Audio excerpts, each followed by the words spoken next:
একটি 20 বছরের মেয়ে প্রমাণ করে দিল যে সে চাইলে একজন 26 বছরের ব্যবসায়ীকেও মেরে ফেলতে পারে, যার সম্পত্তির পরিমাণ বর্তমানে 600 কোটি টাকা।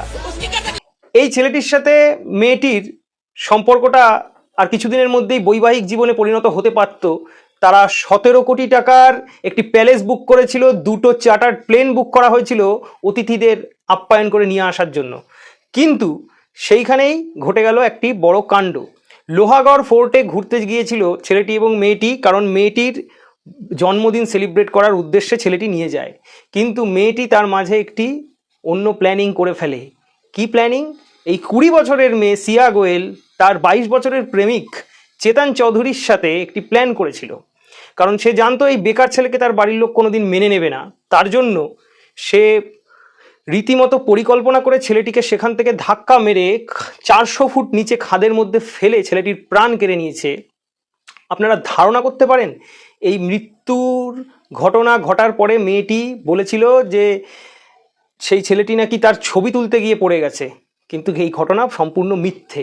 এবং শুধু তাই নয়, পরবর্তীকালে ছেলেটির বাবার কাছ থেকে যেই তথ্য পাওয়া যায় তার কিছুটা এরকম যে ছেলেটির মাথায় চুল ছিল না, সে উইগ পরতো বলে মেয়েটির শুরু থেকে ছেলেটিকে একটু অপছন্দ ছিল।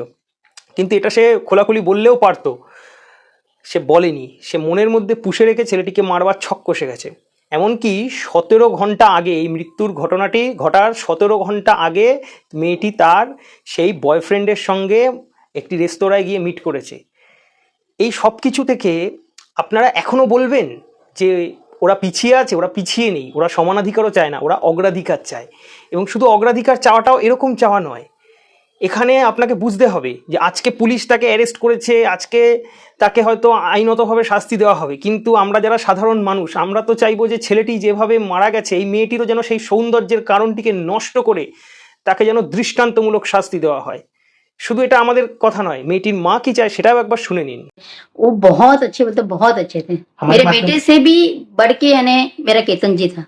जो भी दोषी निकले, मेरी बेटी चाहे उसमें दोषी हो, ठीक है, उसे फांसी की सजा दो या लोहगढ़ जाके वहीं से ही गिरा दिया जाए। এই মেয়েটির মাও মেয়েটিকে সমর্থন করছে না, কারণ তিনিও জানেন যে সমাজের চোখে কোনটা ভুল কোনটা ঠিক। আজকে ছেলেটি গিয়েছিল এই মেয়েটির শুধুমাত্র বার্থডে সেলিব্রেট করতে, কিন্তু তার জন্মদিন সেলিব্রেট করার জন্য সে এত কষ্ট করলো, অথচ তাকেই মেরে ফেলতে এই মেয়েটির হাত কাঁপলো না দুবার।